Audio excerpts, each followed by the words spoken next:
Quiet on the set. Can we please have quiet on the set? Awesome!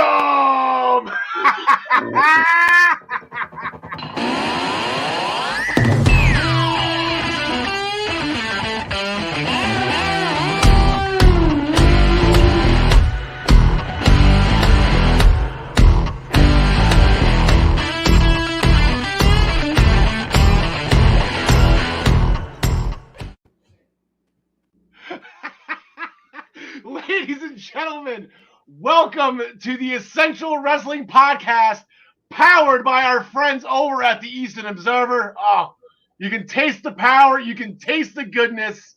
Episode 42. Oh, this is our special 8-hour dedication episode to The Miz, our new WWE champion. Buckle up, buckaroos. This is going to be a great one. I'm out. I'm done.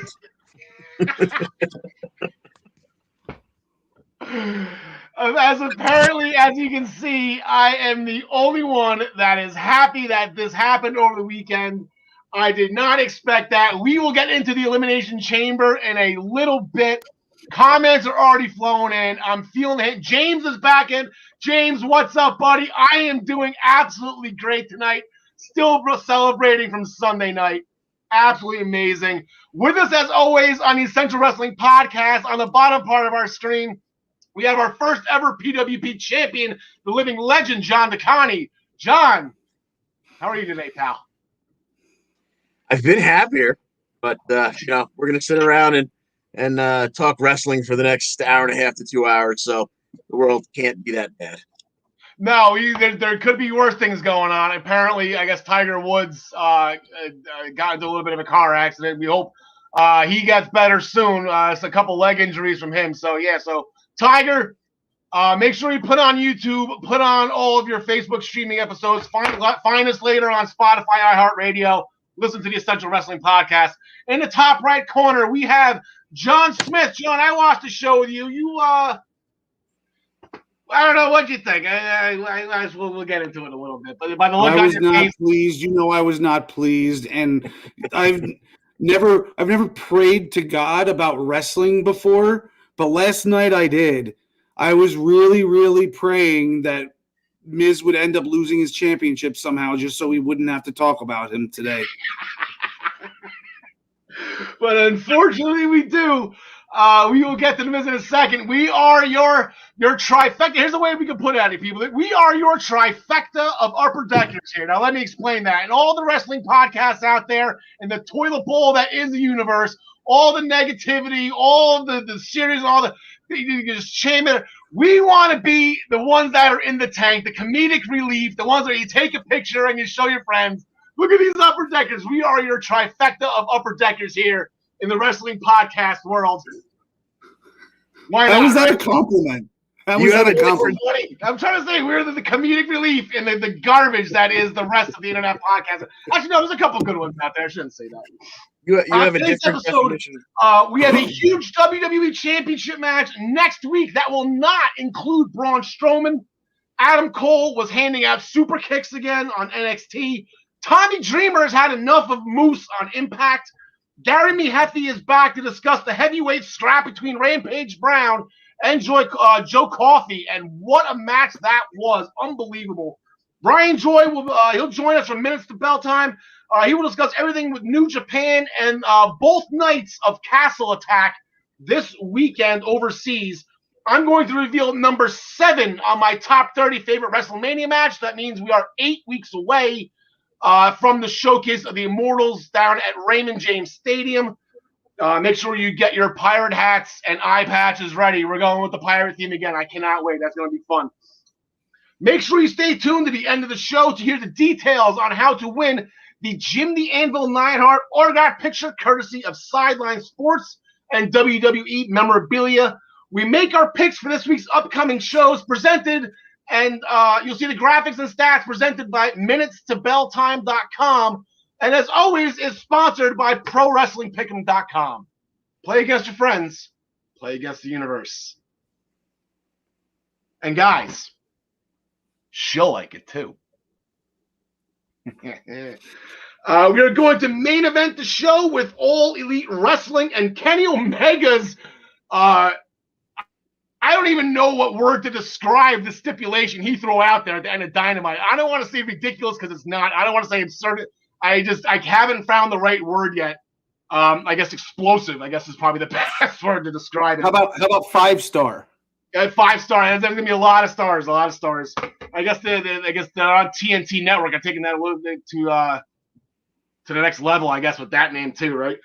But we're going to curtain jerk the show. Like I said, we've been going with The Miz. If you want to this song has been in my head since Sunday night, so I got permission. There we go. If you want to sing along in your head down there on the bottom part of the ticker, feel free. The Elimination Chamber was this past Sunday, and as you know, I've been tooting along. We all know right now, The Miz became the third person, I want to say, I did not look it up, I'm going based off memory here, the third person in history to successfully cash in the Money in the Bank contract twice, joining Edge and CM Punk as the only other two. So now there is a third person to that very short list. Drew McIntyre won the Elimination Chamber. It came down to him, Styles, and Sheamus. AJ Styles with the flying phenomenal forearm on Sheamus, eliminating him. So actually, Sheamus, it didn't come down to McIntyre or Sheamus as we all thought. Excuse me. McIntyre made short work of Styles after hitting him with the Claymore, retaining the title. Miz had a conversation with MVP. Lashley went down post-match, beat up Drew McIntyre enough to the point where it took a skull-crushing finale for Miz to cash in and become a two-time WWE champion. So I guess the question is, I know you guys don't want to talk about that, and that's fine. I guess I think it's just me, about two other people in this entire world are actually happy about this. I believe it's me, Maurice, and Monroe. Where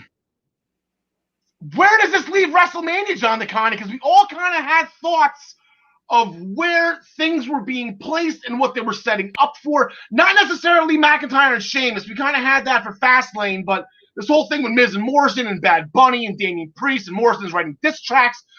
This just throws a huge wrench. I mean, I know there's still 8 weeks away here, but this is a big wrench to throw into this late in the game. Yeah, and it Fastlane 2 weeks from Mania. It may linger right to the end there because, we don't know what we're getting at Fastlane, and at that, at some point we feel like we've got. Just a comment, yeah. James Will's chiming in. At some point we think, dear God, I hope you got to get the belt off of Miz so that him and Morrison can face Bad Bunny and Priest. You got to assume that's going to be on the WrestleMania card. But where does it go? Does it, Drew wasn't even there last night. We've got Lashley next week with a title shot. Does he get it that quickly? I think probably more likely we see Braun get involved, or maybe Drew come back, causes a no contest or a DQ, and they move that to Fastlane as the main event or something like that. But until that all shakes out, we don't really have a clue where we're headed for Mania. Yeah, John Smith, normally at this point in time in the game, in years past, we've had somewhat of an idea what was going on. Sometimes it's made easy where you knew Roman was going to be in the main event, and if Lesnar was champion, odds are, he was going to be in the main event. And then sometimes you had, like Shinsuke Nakamura, when he won the Rumble, he just challenged Styles right away. So we knew that was happening. So we have one match set from the Chamber. We'll get to that match in a second with Edge and Roman Reigns. But this is the Raw side of things got a little screwy here. Yeah, well, the way I see it going down is that they put the title on The Miz for two reasons. One, to get that briefcase off him finally, and two, to give something for Bad Bunny to cost him at some point. That way it'll add more fuel to their fire going in, because I still think we're seeing Bad Bunny and Priest versus Miz and Morrison at WrestleMania. I think the only audible that was called was that Bobby Lashley's getting involved in the world title match. And I think it's going to be a three-way between Cesaro, Lashley, and Drew.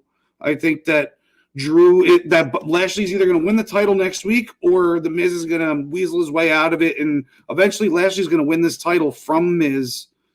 Miz is not going to have anything to do with the title going into WrestleMania, and Bobby's going to be defending it against Drew and Sheamus, I think, and then that's going to give Drew his WrestleMania moment that he was robbed of last year. Okay, Sheamus, that was the name. I know the name. I don't want to stir up speculation. We haven't used SpongeBob in a while. Actually, I took him off our graphics list here. But this is how rumors get started. Brock Lesnar. The possibilities, whether the title's on the line or not. But the names for the past couple of years now, people have been wanting to see Brock Lesnar and Bobby Lashley, and I think it's very intriguing now. If you put the belt on Lashley this early, or at some point before that, that would be interesting. But I feel like Brock would have been back by now, at least in the Rumble or at the Rumble in some way, shape, or form to set this up. But I guess to be continued to that. So we will get into more with the Raw stuff and what happened last night in a little bit. But the SmackDown Elimination Chamber, John DeConnie, this was a toss-up because Roman wasn't in it. I think that was actually a beautiful thing that they did. Just take Roman out of it and let him beat the crap out of the winner, that's all fun and games. But it really just put the suspense, and they started the show with it, and it was just, we were all wrong. We all had people did pick Daniel Bryan, but that was fun because you didn't know what was happening. You didn't know what was going to go on. Could have gone 3-4 guys could have won that match. Yeah. I think going in, really the only people we didn't see winning it. You could have had Jay win it and then, do a finger poke of doom or, refuse to do one and start a rift between him and his cousin. Corbin and Sammy were probably not going to win it. But, you're looking at Cesaro's been, getting a lot of really good heat recently. He's been pushed. You can never go wrong with Daniel Bryan. You had KO sitting there, and you're thinking to yourself, like, okay, do we go KO again? Well, he certainly, he keeps telling you he's not going away. So that's absolutely a possibility. But, so we got a nice I was actually a little surprised with Daniel Bryan because I guess I kind of put him out of my mind, but you can't ever be surprised when Daniel Bryan wins a big match. So we had this one start with Daniel Bryan and Cesaro right off the bat. Corbin was the next one in. Sammy was a little reluctant to come out of his pod, but with a little help from Cesaro, he eventually joined the fun.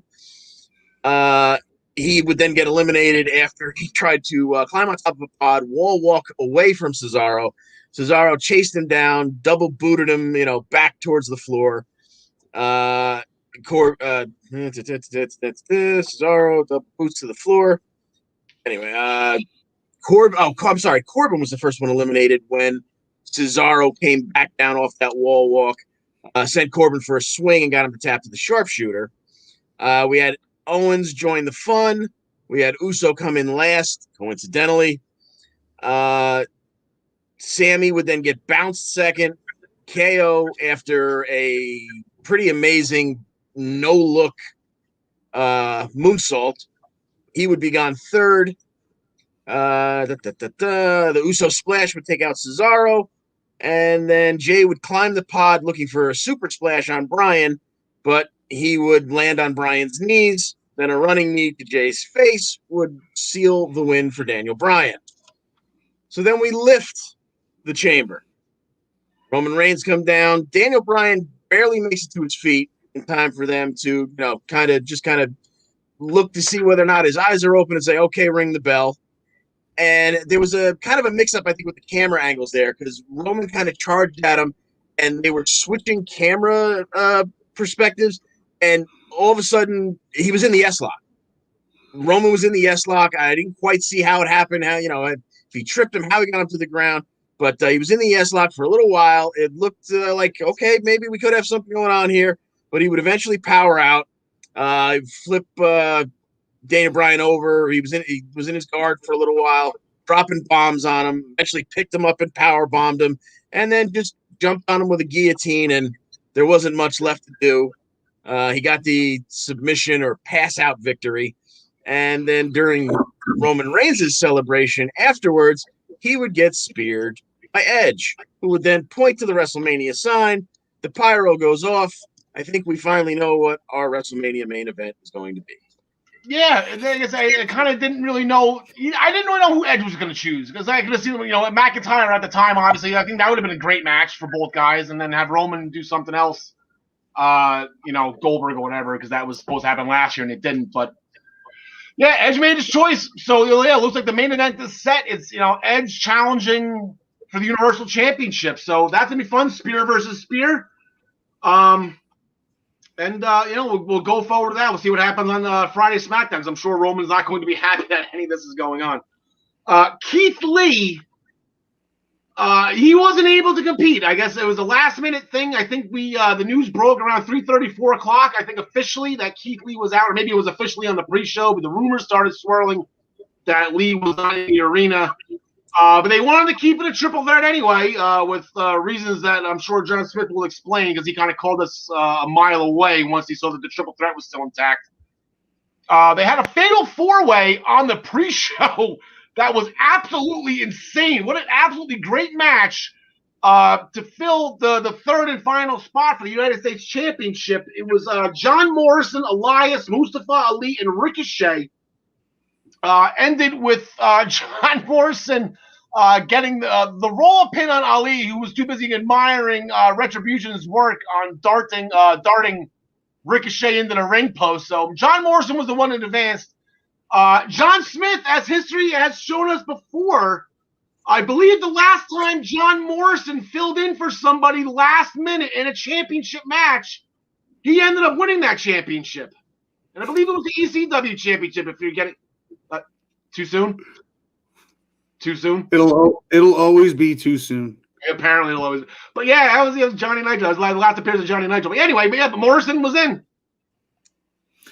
Yeah, I mean, I can't think of a better replacement for Keith Lee than John Morrison, right? But I mean, just in general, that's a great replacement for anybody. So, I think that Riddle was there to take the pin from Keith Lee originally, but then they called an audible, and they now put the title on Riddle, and he needed John Morrison in the match to take the fall. He took the bro Derek after Lashley put this was the longest I've ever seen anybody in the Hurt Lock without tapping out. Morrison was in that Hurt Lock for about 15 seconds before Riddle got himself into the ring with the crutch. So big ups to Morrison for that. But he took MVP's crutch, broke it over Lashley's back, incapacitated him long enough to steal the belt from him. But it's all good because Lashley's moving on to bigger and better things, and the Hurt Business is going to reign supreme at WrestleMania. There you go. We will get into more of the Hurt Business from last night. Actually, really quickly, just one other side note, that Nia Jax and Shayna Baszler, they defeated Sasha Banks and Bianca Belair to retain the Women's Tag Team Championship. Reggie messed up. Reggie, again, just inserting himself, and we'll get to Reggie when we talk about SmackDown. He distracted Sasha, leading to a Samoa drop by Nia Jax. So the champ took the pin. Bianca Belair still looks like she's on pace right now. That match looks like it's on pace for WrestleMania as well. Last week, I had to apologize to Tyler, our sheriff, and he unfortunately can't be with us again this week. I did forget to show what Tyler's picks for everybody, so just so everyone knew where Tyler's head was at. He had McIntyre Reigns with Kevin Owens and Bobby Lashley. So those were his picks. Gary's picks were on air as well. Here was where we land in the WWE Only Stanleys. There have been 11 shows counted towards the Essential Wrestling Podcast pool on ProWrestlingPick'em.com. John DeConnie still with a small lead excuse me, over Ryan Joy, John Smith, Tyler Adelle, myself, and Gary, all trailing behind. And here's the overall standings, which is now a tie. I will put John DeConnie ahead of myself based on win percentage here. But, yeah, it's going to come down. We got a couple shows left. I know we got two WWE shows left. We got Impact next month that was just announced. We got Revolution coming up next weekend. So this should be a fun way to end things for the season going into WrestleMania. So get excited, and then make sure, as Ryan Joy has been pointing out, and he's exactly right, make sure, start ProWrestlingPick'em.com. Go now It's the end of the season. Everything starts back at zero after WrestleMania. So get your feet wet. Learn the site, learn the system. The app is in development, so that's going to make things a lot easier. Hopefully that'll be out just around WrestleMania time. But definitely, it's a lot of fun. We had fun with it. A lot of bragging rights on the line. Like I said, you get the distinction. If you become a pro wrestling pick'em champion, you get a championship for life, right, John DeConnie? Indeed. Nobody can ever take that away from you. Last night on Raw, The Miz came out. Hold on, you know what? Got to put the second part of the song up here. There we go. Last night on Raw, The Miz came out on Miz TV. Again, everybody doubted him. Nobody believes him. Same spiel he spit out 10 years ago. Still holds true. John DeConnie, we had just overhearing you blast him in pre-production, and said, yeah, you liked him when he was nothing, but now because you didn't think he could get there again. So now he's proven everybody wrong again. The same story. It fits twice in the situation when it's 10 years apart. Here comes Bobby Lashley, and according to his deal, according to the deal that him and The Miz made, Bobby was supposed to be first in line.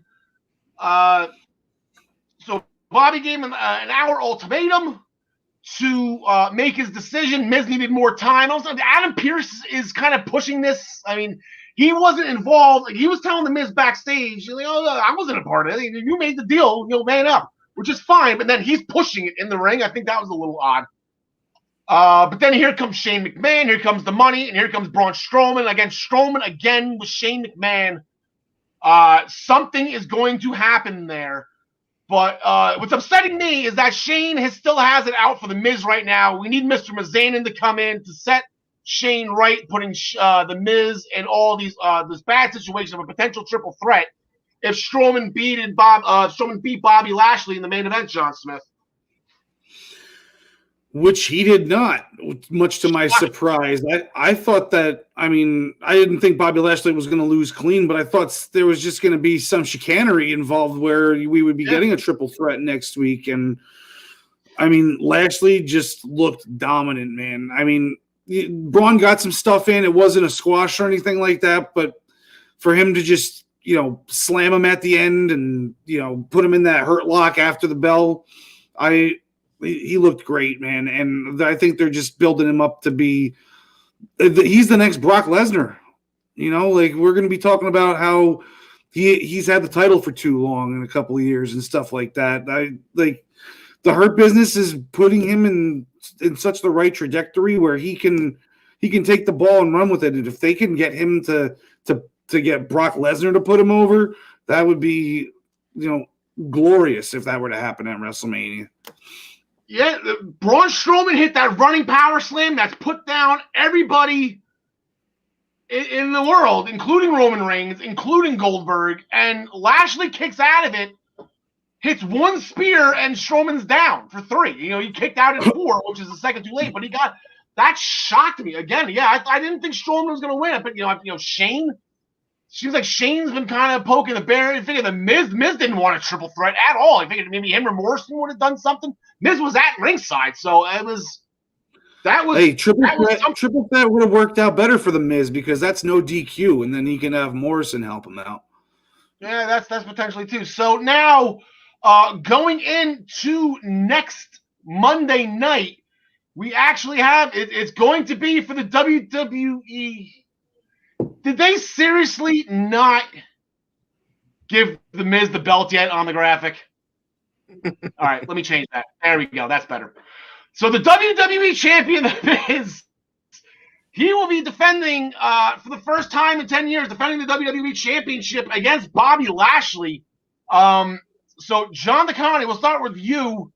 Who do you got in this? I mean, this is right off the bat. They're not going to wait till Fastlane.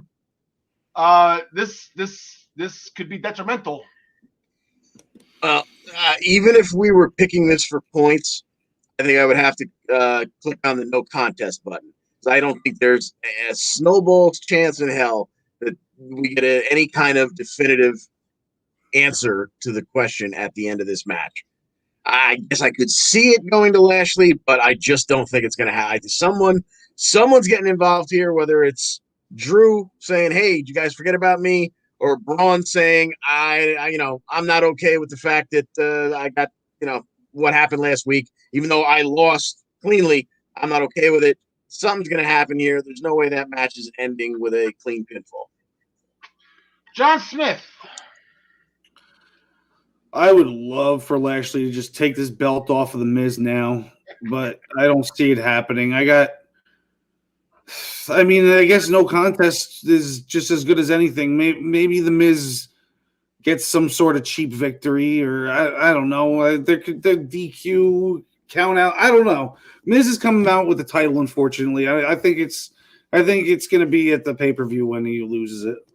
Yeah, there's absolutely no reason that Morrison just shouldn't just jump in and just start beating up Bobby Lashley once things get too. That's not. It's just John. Yeah. If it's too bad, I don't care if I lose. Just get in there and start swinging. Just save me. Exactly. John Smith, staying with the Hurt Business because you are our resident Hurt Business aficionado, enthusiast, I guess, either or. The tag team champs were in action in a non-title match, but it was a tornado match. And those matches are a lot of fun. Yeah, I love tornado tag matches. I think all tag matches should be tornado matches. It would take away a lot of the psychology of tag team wrestling, so maybe that wouldn't be good if we always got tornado. But I'd love to see more tornado than we get, because I think the possibilities are great, and it's the weaker team is able to win in a tornado match because of all the stipulations involved. But that was not the case here. The champs won. Lucha House Party put on a good showing, but Alexander hit the knee strike while Benjamin was like holding him up for something. It was pretty I don't know, kind of a cluster bleep looking ending, but it was devastating, so I'll give it to him.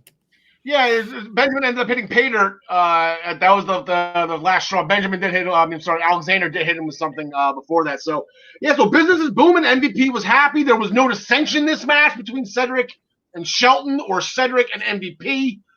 MVP, there's my pit bull there. So he's back to being noticed. So hopefully they just calm down. Breaking up the Hurt Business for the time being. They're too good right now. Let's not fix something that's not broken here, I guess, to put it that way.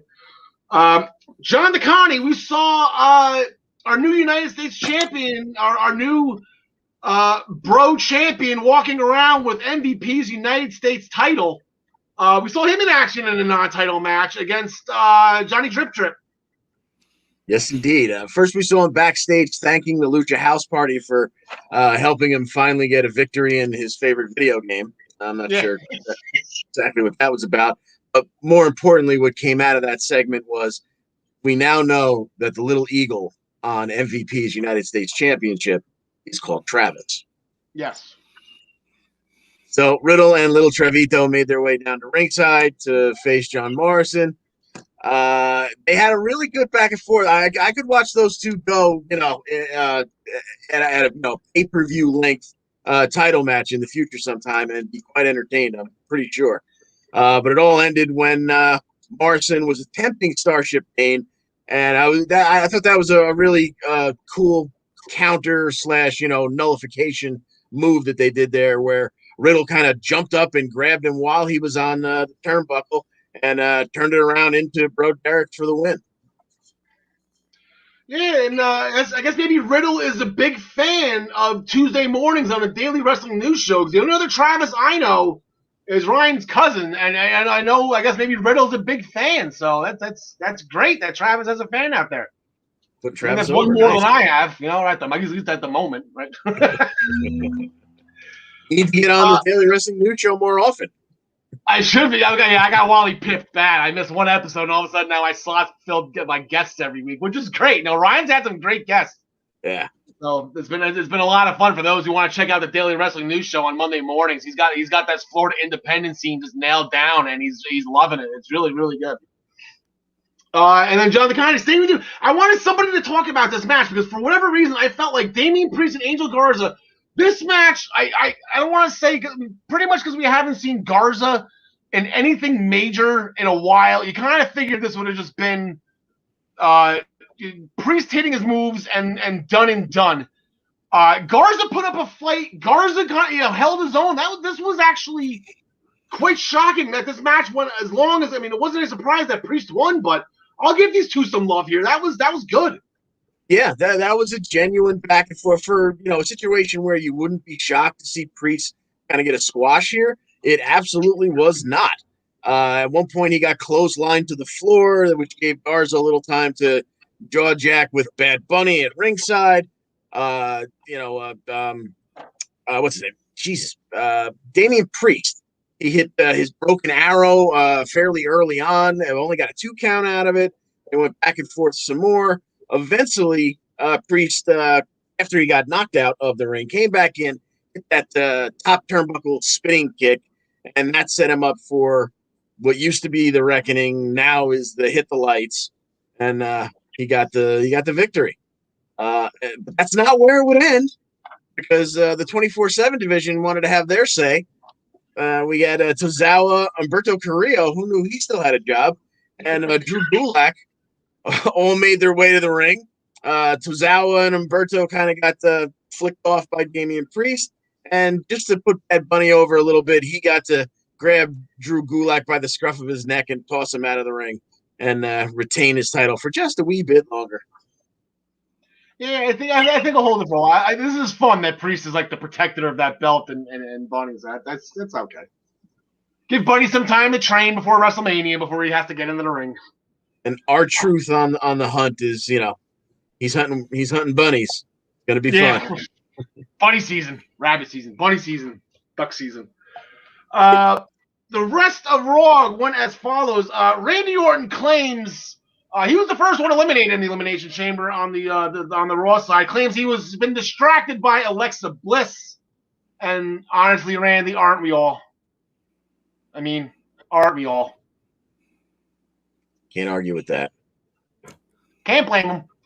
But then he started coughing up this black stuff from his mouth, so one can only assume that Papa Shango is back in the picture and is now signed to Monday Night Raw. So keep your head on your shoulders here.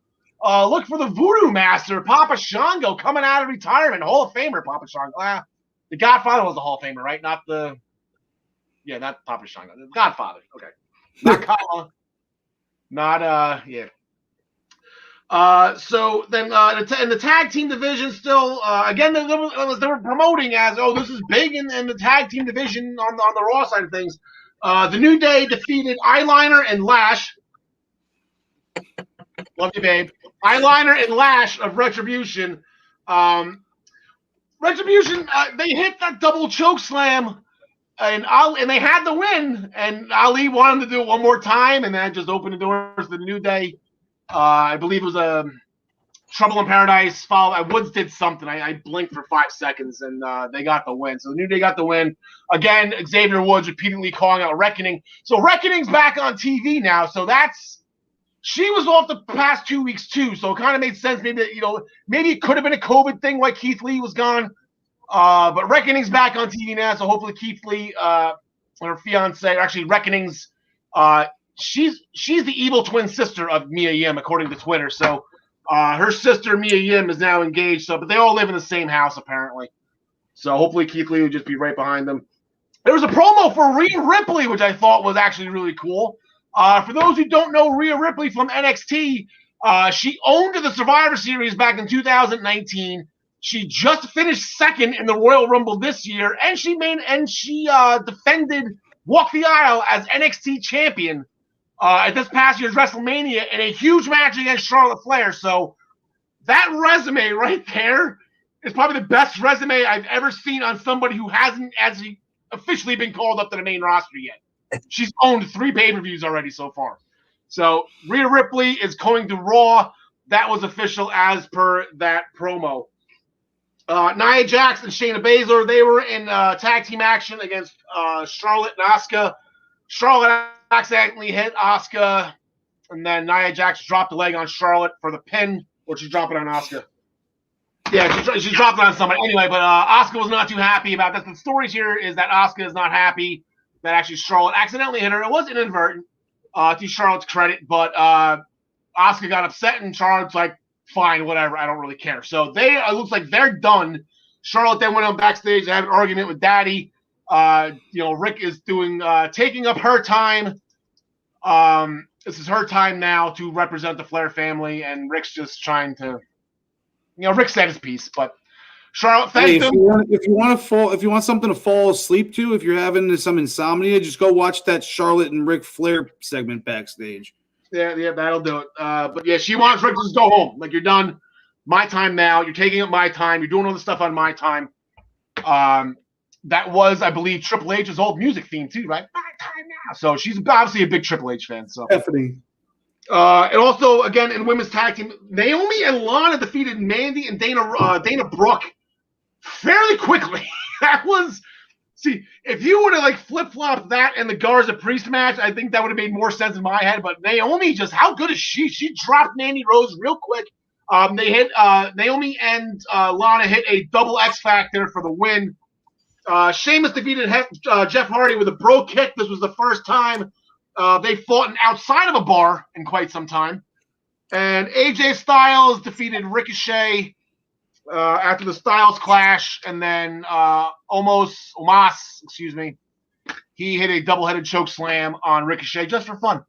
Or as John McConaughey said, just for S's and G's.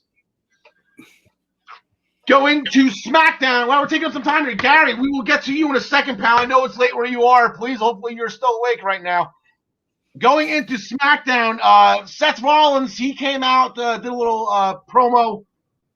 His jacket and pant ensemble, it was absolutely amazing this past Friday. Please go back just to see the suit he was wearing. It was borderline ridiculous to the point where it was amazing. It was just one of those things.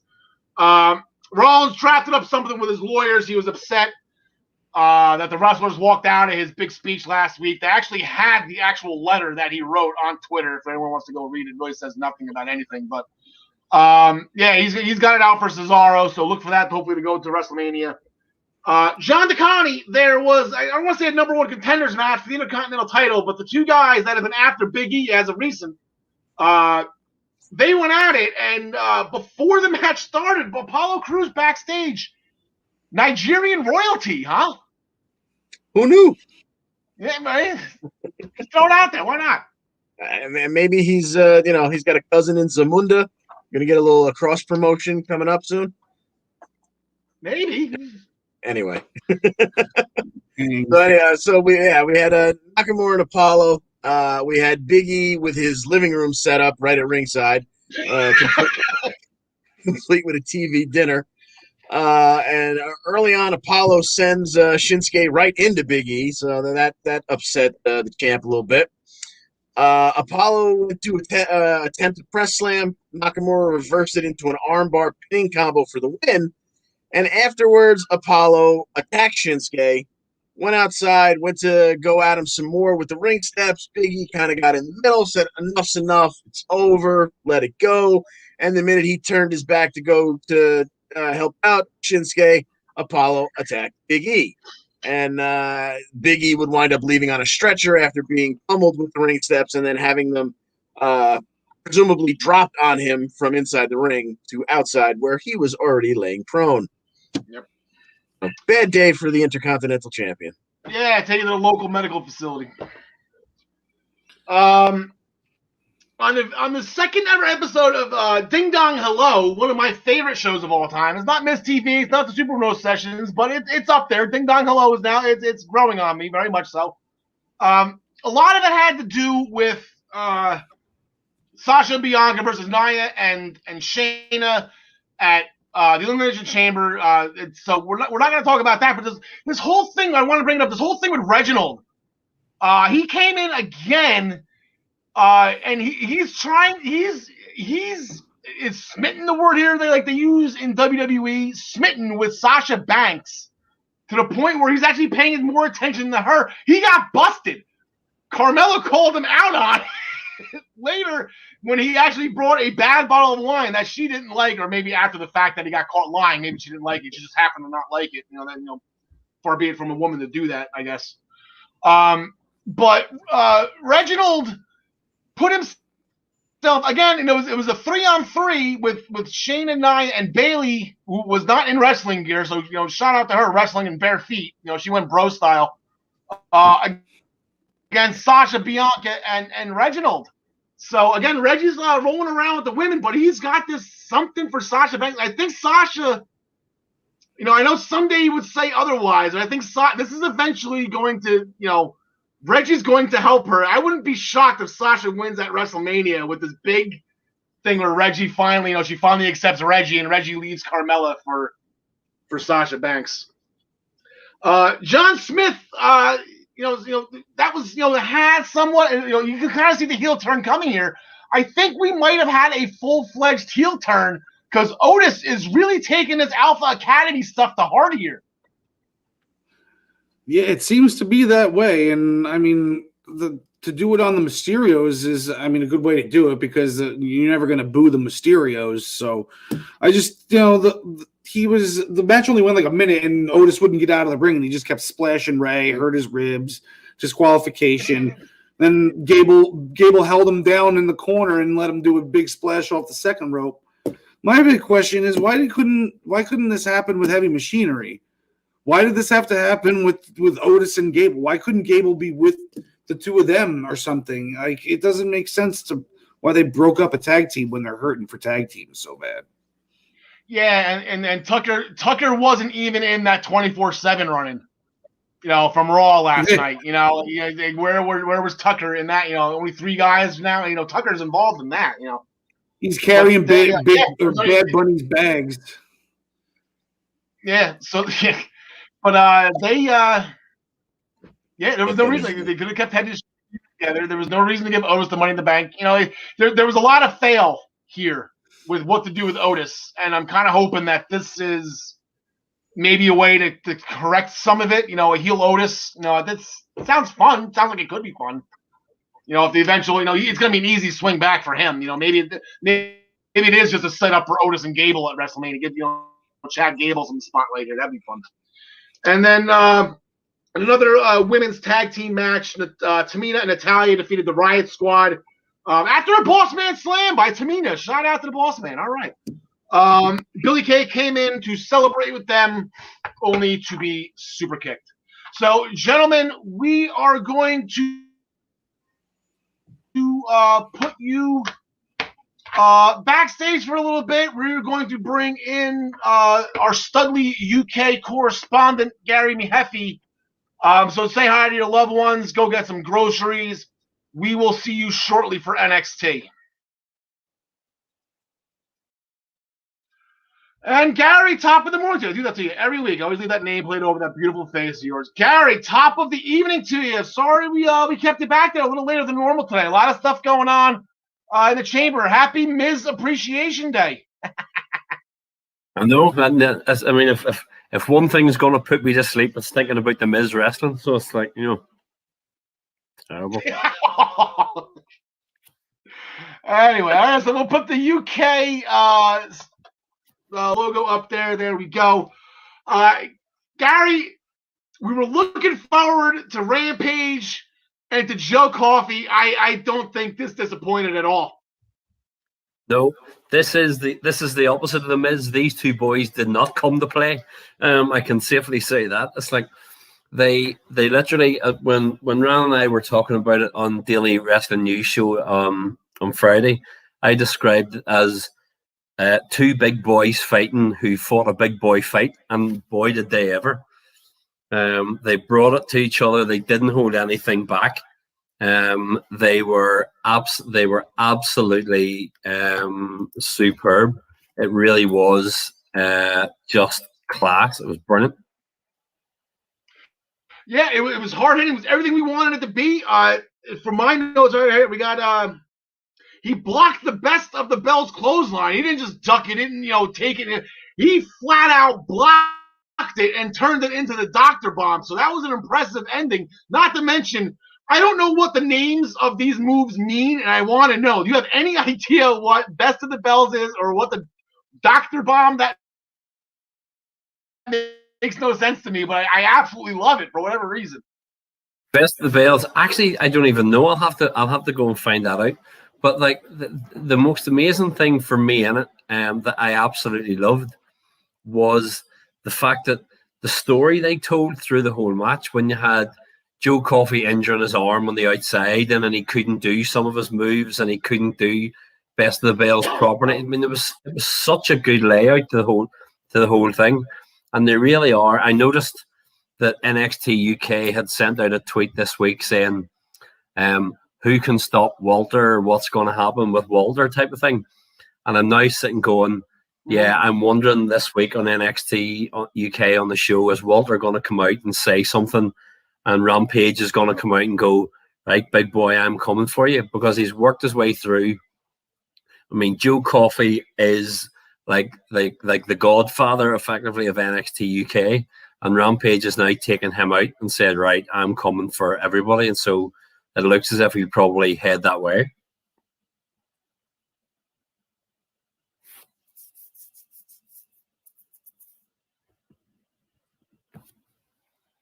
Next in line now. He kind of, and then speaking of Walter, he actually just broke Pete Dunne's record for longest reigning, which is no small feat. That's over 650 days or something ridiculous. I mean, he had the pause. Pete Dunne had a little bit of a pause himself. He won it, and then they were still kind of waiting for the shows to start and everything. So, you know, to be fair is fair, but yeah, that's not an easy thing to do. He got over 1,200 days. Is absolutely impressive, and the funny thing is, they're not even halfway to Bruno or San Martino yet. But the NXT, speaking of championships, the Heritage Cup, the Heritage Championship Cup, that was on the line. We got some round wrestling to start the show off, and very impressive by Shaw Samuels right off the bat. A-Kid was in a bad way right off the bat. Yeah, and again, like, some superb stories told throughout this, and I remember having a conversation with you way back when the Heritage Cup all started. The discussion about like how the round system wouldn't distract from the match, and how the round system wouldn't would you be able to tell a good story through it, and so on. And this was just brilliant. As you say, you had Shaw Samuels taking the fall in the first, and they spent the entire match putting over his submission, putting over the butcher's hook, like so much. In fact, in the round, was it round 4, when he had it in at the end of the round as the bell went, and if he got that he would have won. I mean, the story they told during it was brilliant. A-Kid has shown exceptional wrestling, exceptional ability. And it's just been brilliant to see. I was pleased to see they put him over. I thought that Noam Dar might have got involved somewhere, but I was glad to see that. Say they had a good match. That Shaw Samuels was not treated as a joke. He came in and really was pushed, but in the end, A-Kid came through and took it in the 5th. Obviously. Okay, so that's A-Kid 3. I'm sorry, A-Kid 2. Challengers set up by Noam Dar 0. So you got to think Noam is going to be putting himself in one of these matches eventually. And I do believe they met in the first round or the second round of that tournament. They met, and A-Kid, I think that's where this is all stemming from, Gary, is that, Noam, he doesn't forget, too easily. So I think this is kind of set up to soften him up for him to get the job done. So hopefully we'll look for that sometime soon. Ben Carter defeated Josh Morrell. I'm not going to call Josh Morrell in action anymore. This is like the 3rd week in a row where he's been in the ring, and he's been doing well. Yeah, they really have. I mean, they've shown him. I say, when I saw he was in the ring, as you said, I saw him waiting for somebody and thought, oh, this will be an easy win for Ben Carter. But every week they've given Josh Morrell a little bit more. And I've described him previously as almost like when New Japan with the young boys, they've given him a little bit where you think, oh, he can wrestle, he's quite good, but it's not his time now. And so, and maybe in a few months down the line, he'll get a win and he'll start to build up and he'll get his time. But you can see that he has the ability. But as you said, Ben Carter, who's been an amazing acquisition for NXT UK, obviously beating them with the spinning neck breaker and then the frog splash from the top. Yeah. So it was great. Yeah, that's what Jersey guys do, Gary. I think you need to start getting used to it. I know there's not many of them in NXT UK. We got one guy, and I didn't even think that was possible. I forgot about the Isle of Jersey. But yeah, so Ben Carter, look for some good things coming from him. I can't wait till he starts to, developing a character and getting into these big feuds, and it's going to be a lot of fun with him. It's only a matter of time. Danny Luna, who we saw in a promo, in a video package from the week before, she defeated Aaliyah James with a version of the power bomb that was very impressive. Yeah, I mean, I've been impressed. We talked last week, and I was saying that, like, I've been impressed when you knew NXT UK had a 1 hour show. Like, how much could they involve the women? And if it was a slightly smaller women's roster, what would they do? But they have given so much emphasis on the women, and we had seen promos last week from Danny Luna and seen promos on other people. And as you say, they really are giving it better. They really are making her like show her power. Use her. Say that she won with a power bomb, but they're showing all the lifting and all the strength ability that she has to be a force in the women's division. Yeah, and it's getting deeper and deeper and deeper, and we're gonna get into the big dogs in a little bit because next week on March 4th, Miko is gonna be challenging Kaylee Ray. They had the press conference for it. They're both excited for it, so that's next week's episode. Make sure you tune back in around this time between the 6:30, 6:45 mark Eastern time. 11:30, 11:45 overseas, and we'll be talking Kaylee Ray and Miko Satomura because that will probably main event the show. But this week, we have a tag team championship match, and we've kind of been waiting for this one too for quite some time. Gary, screw it. I'm gonna go Pretty Deadly on this one because if it's not them and it's not now, then you got me. I have absolutely no idea when and why and where Gallus are going to lose those titles. So for that reason, I think in an actual match, I think Gallus should win this. But I just think the timing of this is more just like, okay, like we got to do something here, something different. Yeah, I mean, I could see the same. I do agree with you. I mean, I'm a big Gallus supporter, but with the way that they've pushed is Pretty Deadly in the way that they've developed them, that has actually got me from when they come out at first. The very first week I saw them come out, I was like, ugh, here we come. It's like the Brood from back in the day with Gangrel that came out looking like Edge and Christian from 20 years ago, and I was like, okay.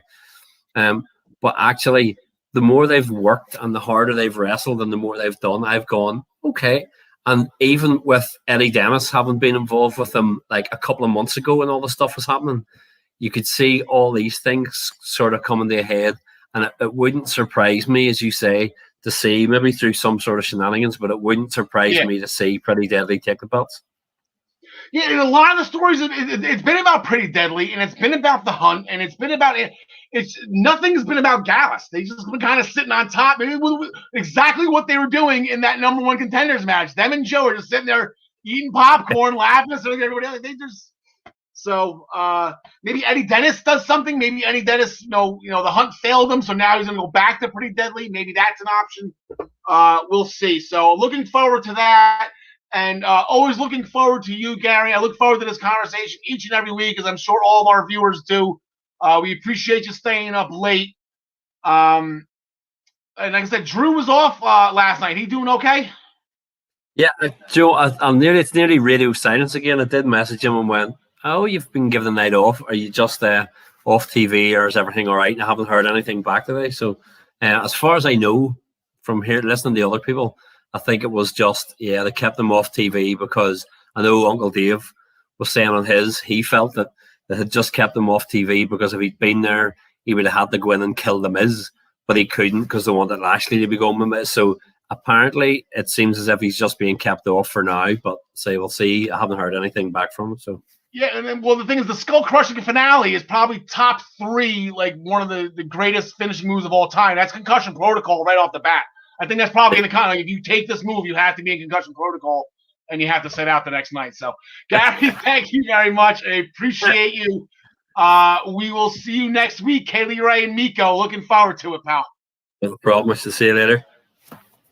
All right, so we're going to thank you, Gary. We're going to bring back in John Smith. We're going to bring back in John DeConnie. Gentlemen, I hope you had some good times with your loved ones and you got the groceries you need for Impact later tonight. But we are going to go right to NXT because this whole thing with the Undisputed Era pretty much blowing up in front of our eyes started in the ring with Kyle O'Reilly. He wanted answers from Cole. He got Roddy. That didn't work. That's not what he wanted to hear. Then he got Finn Balor, and that's definitely not what he wanted to hear. Ended up turning into a brawl involving Pete Dunne, who was six-man that main evented the show. Yeah, it turned out to be a pretty good main event. I mean, who was it? Wait, I'm on the wrong page right now. Sorry. Kyle O'Reilly ended up wrestling most of the match. By the end of it, Cole came out and he did kind of like a brogue kick on him. It was like blatantly not. It was so totally Sheamus's move. It was funny. And then he suplexed him onto the steps, and apparently Kyle O'Reilly sold it so well that everybody thought that he actually had a seizure, and that medical teams had to come in and help him out. So kudos to him for being a good actor. Yeah, and then Adam Cole came in. Adam Cole came out post-match. I'm sorry, I was reading a comment right now. James chiming in. He's calling him the Heartburn Kid, Adam Cole. So he came in and he super kicks for everybody, and he actually suplexed or brainbuster. I believe it was supposed to be a brainbuster. It was more of a suplex from O'Reilly onto the steps, and that caused almost a real-life situation. People were scared that O'Reilly was having a seizure, and they actually, Triple H was out there checking on him. Like the sell job was absolutely perfect. Kyle O'Reilly is okay. He came in saying he was completely fine. Thank God for that. Cole's still not saying anything. He put him on social media. It's like, this is doing all the talking for me. But that didn't stop Pat McAfee from chiming in from his private jet in the air. He was right all along. Adam Cole is a D-hole. So the hashtag Pat was right. So it's I guess we kind of all knew that. Bullet Club for life. It really doesn't matter where you are. Ask Finn Balor, ask Kenta, ask Kenny Omega. If you ever wore that shirt, you're a D-hole. And the fans will love you for it.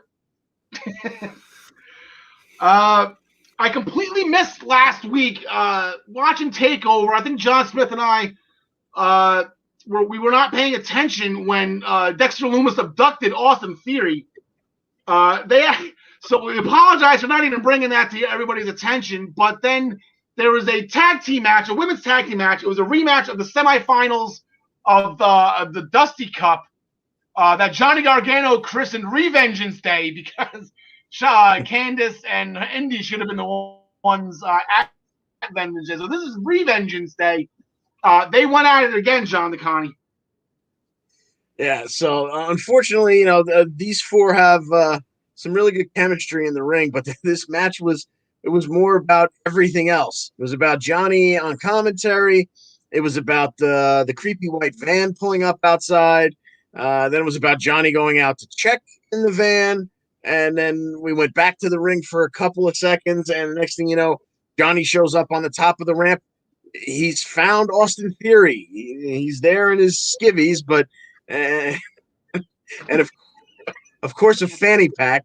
But he's been liberated from the clutches of the evil Dexter Lumis. And Candice was so excited, she went up the ramp to help them celebrate. Unfortunately, leaving indie wrestling alone. And she suffered a roll-up pin by Ember. So the Way lost again, but I guess in a way, the Way came out on top because the family was all back together.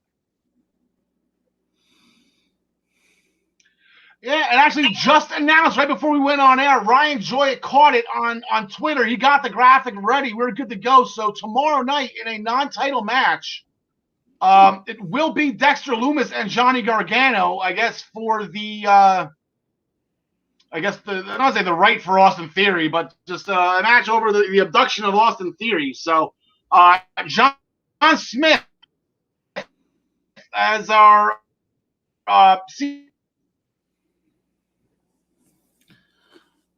I'm guessing you threw that one to me because I President stopped hearing you for a Dexter. second, but I'm going with Dexter Loomis. I mean, either way, Loomis whether there's a DQ or a fan. count out What do or you got? can you hear me? I can hear you. Okay. Al's I can was barely having hear you right trouble. now. I can barely hear you right now. All right. I think either way the match goes, Loomis is coming out looking strong. Johnny's coming out looking weak. Whether it's no matter how the match ends, I think that's going to be the outcome. So non-title, so it doesn't really matter. All right. All of a sudden, I sound better. I can hear you guys better. I'm having some kind of Wi-Fi issue. I know my stepson was on a video call with She's Just a Friend. So I got him to get off that. So hopefully that'll make my connection better. But yeah, John DeConnie, who do you got in this one? If we get a finish to it, I'm going to say Dexter pulls it out. You got to have a reason to then eventually set up the title match. So you got to beat the champ to get that shot at the title. So give me Dexter Loomis here. Completely agreed. Speaking of title shots and title opportunities, both there was a presentation of the Dusty Trophy to both winners, MSK and Raquel and Dakota Kai. Raquel Gonzalez, Dakota Kai. MSK, kind of uneventful. Both teams are going to get their championship matches on March 3rd, which will be the next Wednesday. So we'll be picking those matches next week on the Essential Wrestling Podcast.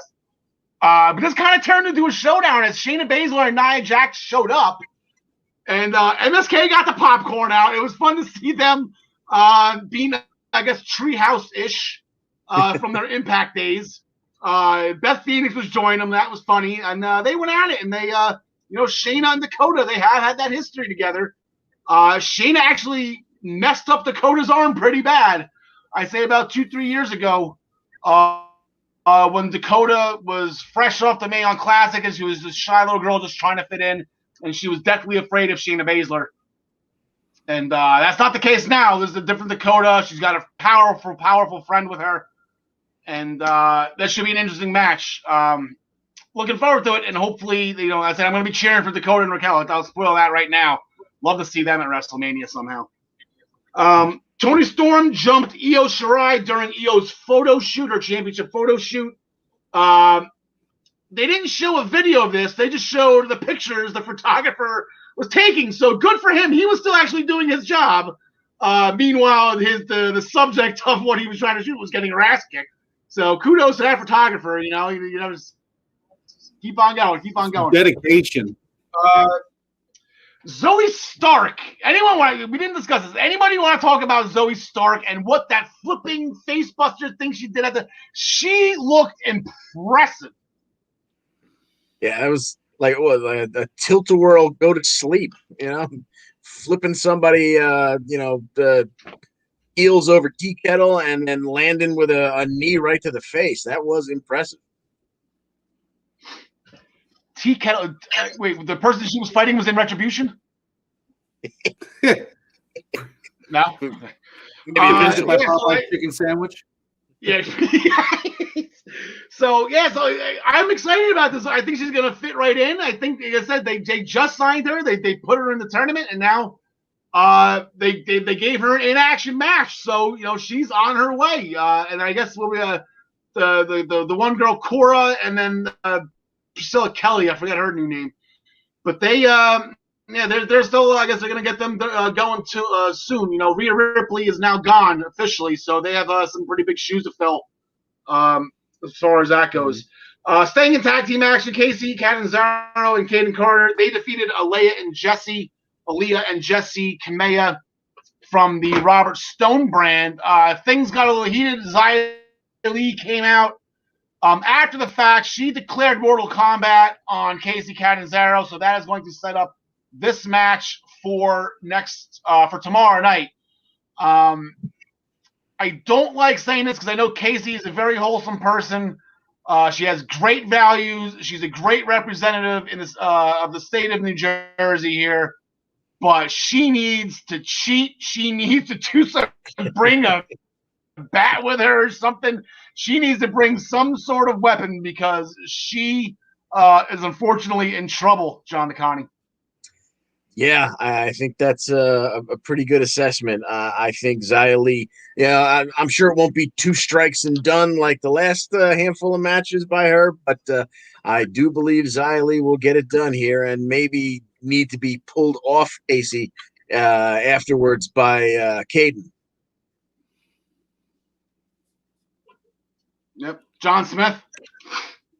Zaya's gonna kill you. Zaya's gonna kill you. It's gonna be Squash City. You know what? I believe in miracles. Casey's gonna get it done.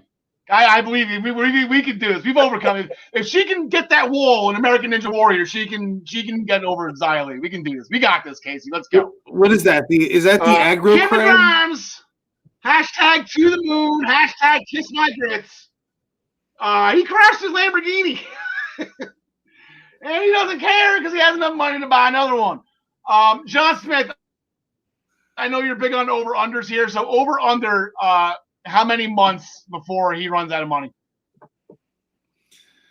I give him – I set it at 2.5 months from now.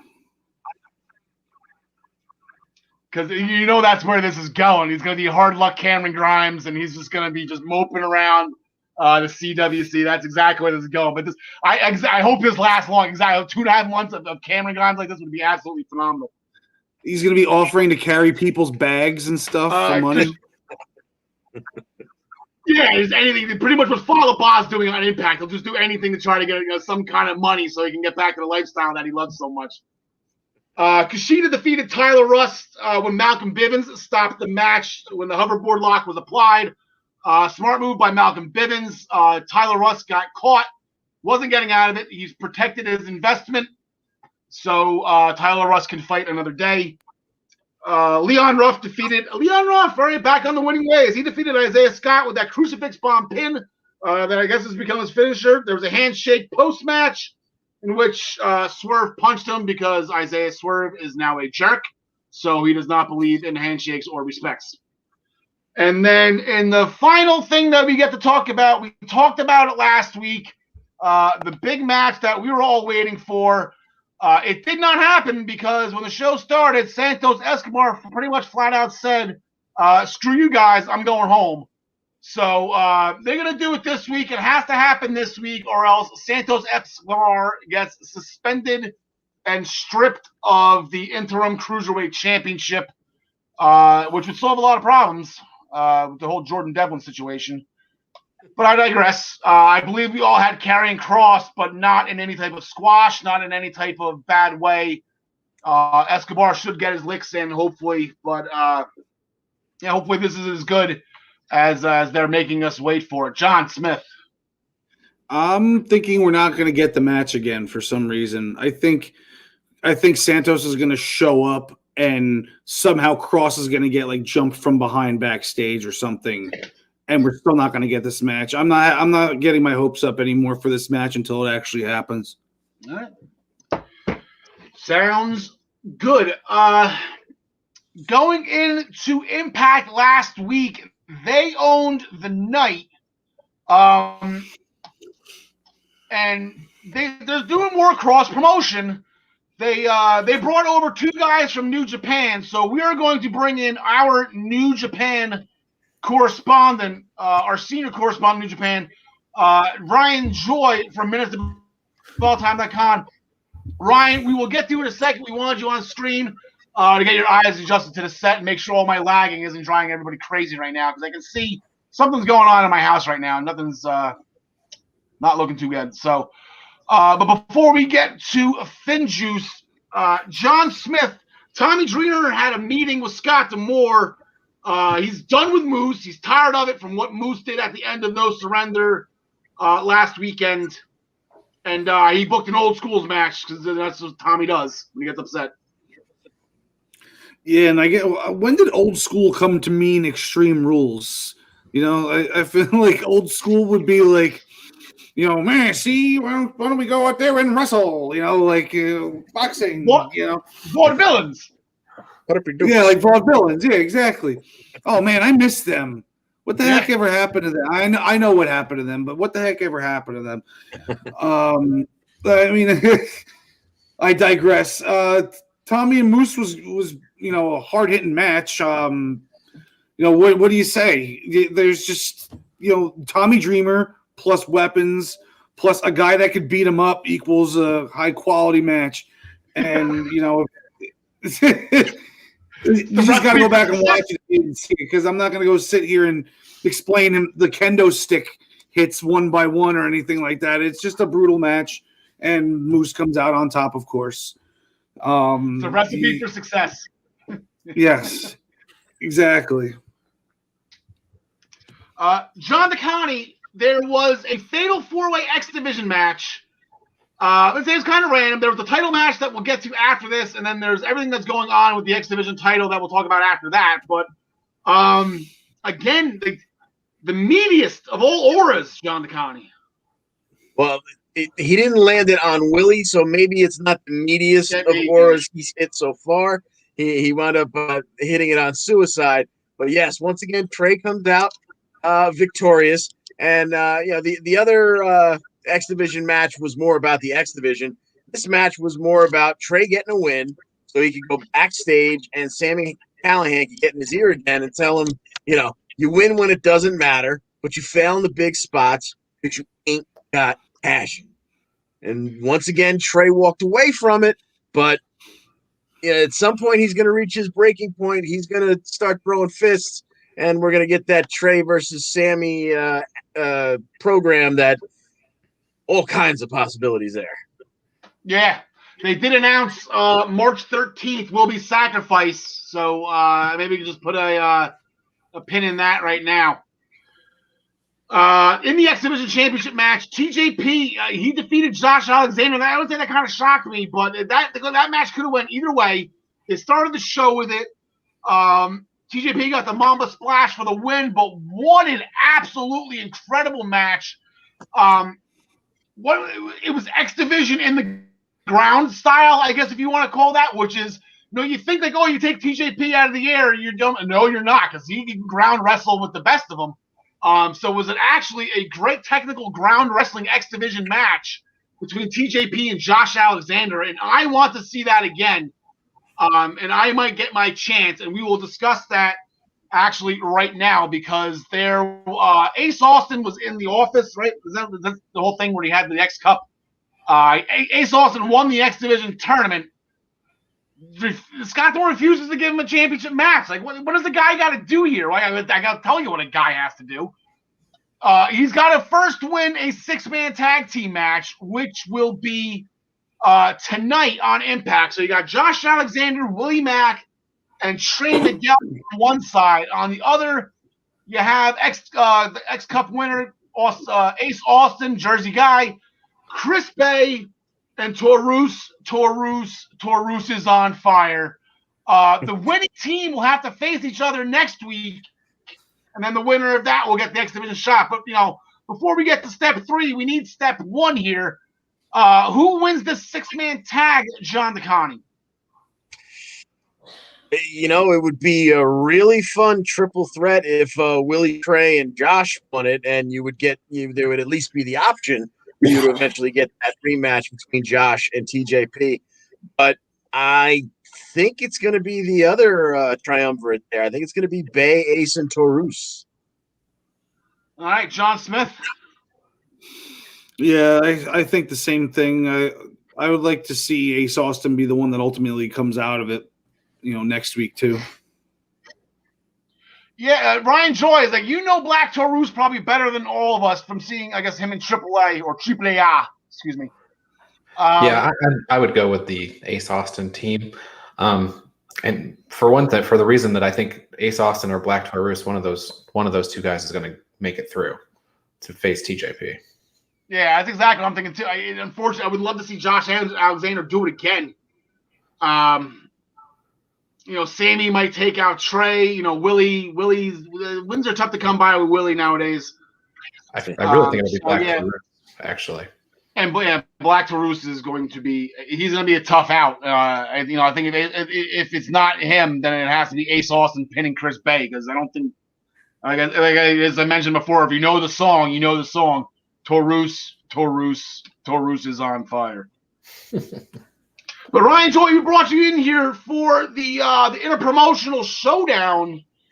I know a guy named Finley, and he loves to fight, and he brought a guy with him. Yeah, so before we even get so Finley and Juice Robinson, David Finley, Juice Robinson, they make their Impact Wrestling debut. Impact was looking through the roster and said, "Oh my gosh, we have these two guys on staff. We haven't used them in a long time. Let's bring in these guys, Reno Scum." So Reno Scum against Finn Juice in this match. I forgot they existed, but did you guys know 18 and 20 years in the business, Reno Scum? That was a stat they threw out that I did not know. But Finn Juice, yeah. So Juice Robinson, they call him in Japan the flamboyant Juice Robinson, and he usually has like lots of bright colors and costumes and things like that. He's kind of toned that back a little bit in the last year, but it could come out any moment. They use as the finisher in Impact, though, they use the old Power and Glory finisher, Superplex Splash for the win, and then old friends from Japan come out, the Good Brothers. Now, the Good Brothers remember Finn and Juice as young boys, and they make that comment. They make that pretty clear. Yeah. They want Finley and Juice to, I don't know, shave their back or something. But Juice says, "I'm not a young boy anymore. We will go out drinking with you only if Karl Anderson can make it to midnight without wetting his pants." And there must have been a story there because Karl got real ticked off. But Juice Robinson, David Finley, they're going to be fun on Impact. And once we really get them going, I think they'll probably be in the tag titles picture right away. Yeah, and I guess maybe I believe the instructional video on how to shave each other's backs was done by FTR, right? The Revival? Didn't that? Yeah, when they were known as the Revival, though. Yes. F the Revival. So speaking of beer skis, Rohit Raju got a bottle cracked over his head by James Storm. Rohit Raju was shooting his mouth off at a bar. You don't do that around James Storm. But then here comes Johnny Swinger, brings Sabin and Storm to Swinger's Palace in an absolutely incredible segment where John Licani, I did this to John Smith with Cameron Grimes. I apologize for stepping on your feet on this one. But if Impact quote of the year, if the Licani doesn't go to Johnny Swinger for if you haven't felt pain until you've gotten crabs from Bob Seger's girlfriend, if that doesn't win the Licani for quote of the year, I might just be upset. That's the most random thing I've ever heard in my entire life. Link it up to the Swing Daddy to get that done. But Sabin and Storm end up falling in love with Swinger's Palace. So hopefully they're going to be hanging out there a little more often, along with Johnny Bravo, who's the car dealer. Alicia she's a regular there, as well as Fala Baba. Fala Baba's got some money at the time, so he needs to. Because he's been hanging around Hernandez lately, right? Matt, speaking of Hernandez, Matt Cardona defeated Hernandez after the radio silence. Him and Myers got into it verbally, and then Hernandez jumped Cardona. Eddie Edwards comes down for the save. So that's going to be going. I guess this is going to be Impact's version of the Mega Powers Explode between Myers and Cardona, and I cannot wait for that. We actually have a tables match tonight on Impact. Diener and Jake something. This is just, I don't want to say the end all be all of this feud because they're family. They're going to fight forever here, but Diener says he's got to go it alone. If he can't get the job done by himself, then he'll face the consequences. So, Ryan Joy, we'll start with you this time. Who do you got in this? I think Jake something's going to take this match, and I think because it'll be interesting to see what the consequences are, if nothing else. Okay. John Smith. I like Diener to take this one because Jake something took the last one at the pay-per-view, so that's where I'm going. All right, the 50-50 buyback. There you go, John Licani. Yeah, I was thinking the buyback initially too, but then when Diener mentioned that he was willing to take consequences. I'm almost wondering, are we just going to see him get beat down? Are we going to see him get beat down to the point where Jake says, "Okay, I'll join the group. Just stop beating. He's my family." Blah blah blah. So I think just to see how that plays out is the more interesting story. So give me Jake something winning this one. Okay, I got Diener. I think it's too soon for that. I think it's like, I don't know, it's too soon to start, beating up Diener for losing here. I think he's gonna. I'm going with John Smith. I think he's gonna get the buyback here. He was all in. He was the one that did the promo. Eric Young pretty much stayed quiet. Joe Doring just sat there. I don't know if you can't remember if he was wearing his fur coat or not, which is borderline ridiculous. But yeah, I'll give me Diener. He's all in on this one. He's embarrassed about what happened. I think he's gonna be extra motivated to get it done tonight. Nevaeh was so upset that she lost the tag team title match at No Surrender. So she told Havoc maybe she should start looking for another partner. Tennille Dashwood overhears this. Not that she was waiting, not that she was eavesdropping or anything, but she just chimed right in. "Okay, Havoc, I'll be your partner." So Tennille Dashwood and Nevaeh had a match because Nevaeh was upset. And Tennille got the win again. So Nevaeh is actually just not in a good place right now, taking all those L's. Tennille hit the spotlight kick for the win.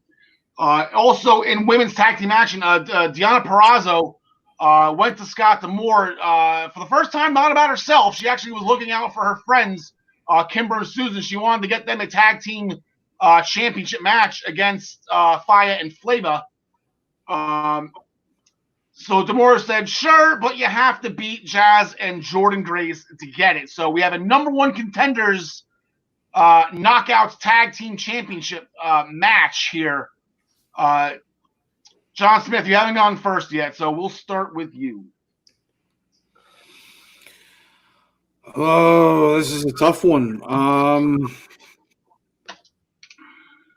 I'll go with the second team, not Jordan. Well, I don't remember who you said the other two were. It was Kimberly and Susan. Yeah, I'll take them. Yeah, I'm gonna go with Deanna's girls on this one too. I just think, John DeConnie, what do you say? Where do you think I'm going? Yeah, that's what I thought too. But the thing is, that's why I wanted to complete my thought here. That's why I let you just pick Jordan Grace real quick. You only have Jazz around for so often, for so long. I don't know if they didn't cross paths with Tasha and Kiara Ryan in the tournament, right? They were on the other side of the bracket. Yeah, I don't think they saw each other. I think this is Jordan and Jazz because I still think you're building ultimately to Susan kind of turning back into Su Yung. And so I don't think there's going to be any smooth sailing for that that trio until we see that fall apart. Okay. Now I'll just stick with Kimber and Susan. This is Deanna's trying to be nice here, trying to be selfless with her friends, trying to reward her friends for the good job they've been doing in keeping her Knockouts champion. So, also last week debuted a new show. It's called BTI, which I'm assuming is short for Being the Elite. So last week it was Decay defeating Triple XL. That's not what it's called. Yeah. Before the Impact. Is this thing on? Brian Joy, is there any matches booked for BTI this week? There's probably not right now. Don't change the channel. Don't tell them. All right, who is it? Fallah Bahh versus the Swingman. Ooh. See that? No, you shouldn't have said this. Our viewership just went down by like 15 people. That's ridiculous. Everyone's just switched over to Johnny Swinger. Once again, anyway, anything. Oh, okay, good. Let us know if anything the Swing Daddy. Let us know how the Swing Daddy does. All right, so looking forward to Impact tonight. They own the night. John and John, we will see you in about 5 minutes or so. Ryan Joy is just going to briefly discuss the weekend in New Japan called Castle Battle. Is that correct with that one? Castle Attack. Castle Attack. That was close. Yeah. So Thursday, they're doing Road 2 shows right now, which is essentially house shows. But occasionally they have important matches on house shows. And this Thursday morning, there is an important match, and that's El Desperado and Yoshinobu Kanemaru getting a rematch for the tag team championships against El Phantasmo and Taiji Ishimori. The reason that's important is because it wasn't supposed to be Kanemaru and Desperado. It was supposed to be Hiromu Takahashi and Bushi. But Hiromu has fallen injured. He has a torn pec. He's going to be out for a long time. Yeah. And that has Castle Attack Night 2 implications that they have yet to announce. So that's Thursday in New Japan. You've got that tag team title match. Friday in New Japan is the much anticipated Kenta versus John Moxley match. Is that this? We're not even there yet, Al. Oh, that's right. The United States. I'm sorry. Yeah, the Friday night, Kenta versus John Moxley, 10 o'clock, comes on right after SmackDown on New Japan World. So you got that match on Friday night. Then you get to Saturday morning, 2 a.m. So it's like literally like 3 hours afterwards. And that's where you Castle Attack Night 1, which is a lot of like setup matches, so to speak. Like, you know, you have your initial tag match at the top, and that's fine. And then you have Yoshihashi versus Tonga Loa, Hiroki Goto versus Tama Tonga. Those are the participants in the tag team title match for the next night, squaring off in singles matches. So that's complete setup. You have a comedy match, Yano versus Chase Owens. The KOPW Provisional Championship is on the line. If I slide over here, you can actually see me talk to it. Yano versus Chase Owens. It's a strap match where the objective is to remove all the turnbuckles while being attached to the strap. So that's that match. That should be a lot of fun. I take Yano in that all day. Oh, every day you're going to take Yano and taking off turnbuckle pads, 100%. Absolutely. Tomohiro Ishii and Jay White, it's a grudge match. There's no title on the line here or anything like that, but these two have been going at it for months and months and months, and, you know, sprinkle the win here, win there. So this is kind of to blow all that off. And then in the final match, you've got Kazuchika Okada versus Evil. Again, no title, just a long-standing grudge match. And that main event's Castle Attack Night 1. Castle Attack Night 2 is where you have all the title matches. So starting with the third match, you've got that tag team title match I was talking about before. GOD, Girls of Destiny, facing Yoshihashi and Hiroki Goto for the IWG Heavy Tag Team Championships. The man pictured there is Hiroshi Tanahashi. He'll be defending the Never Openweight Championship against the Great Khan. This will be Tanahashi's first defense, and the Empire, which is Will Ospreay's group, and Great Khan's part of that, they have not been exactly winning a ton of matches. So this is kind of something they need to get going. The semi-main, Hiromu Takahashi versus ELP, that was supposed to be for the junior championship, but they have not announced yet what they're going to do about that. Hiromu Takahashi is out for the foreseeable future with that torn pec. Yeah.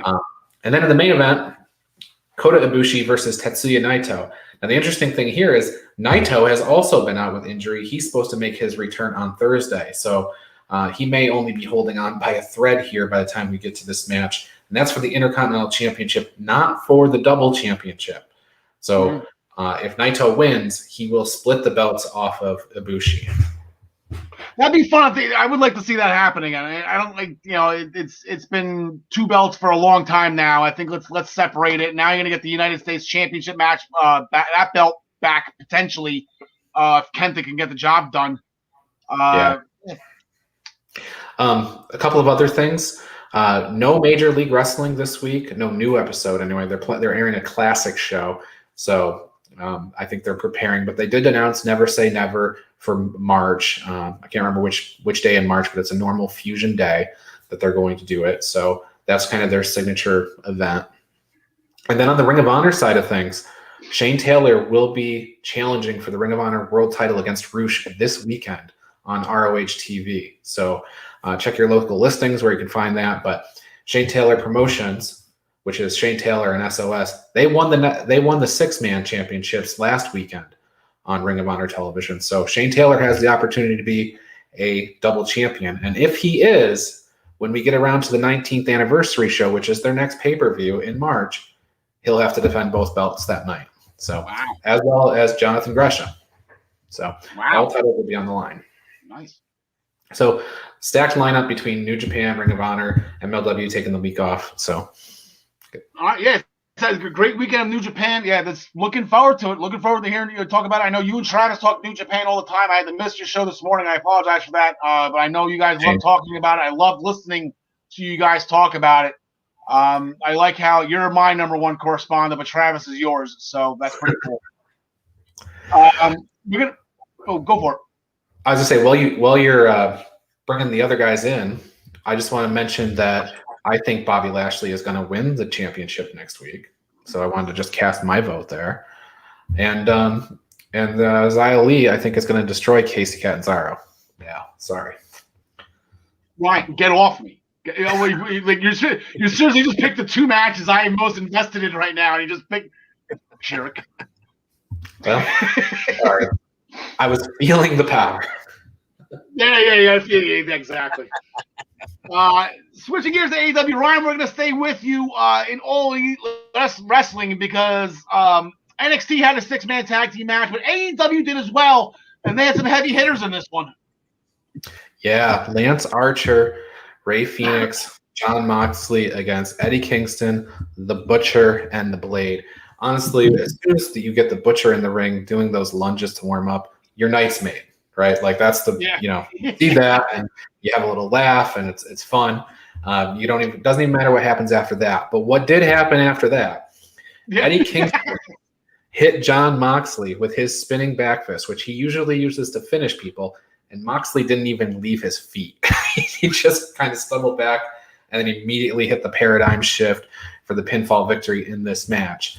That wasn't kind of the end of the evening, though, because the Good Brothers came out, and then Omega comes out, and they take Moxley down, and Omega announces that he doesn't ever think this thing's going to be done with Moxley until they have, they can't have a regular match. They're going to face each other at Revolution, but the stakes have got to be higher. So they're going to have an exploding barbed wire match at Revolution. I don't know what that is, but it sounds dangerous. Yeah, I said I struggled with the adjective to say what kind of match. Unbelievable. I know on social media, somebody on behalf, and this is the one person you want to be like, good luck, guys. Somebody on behalf of Terry Funk is wishing these two luck right now. Like, have fun, go get it, go get the job done. So if you got Terry in your corner, if Terry's excited for this, then I'm excited for this. Man, that guy's went through hell and back about 17,000 times.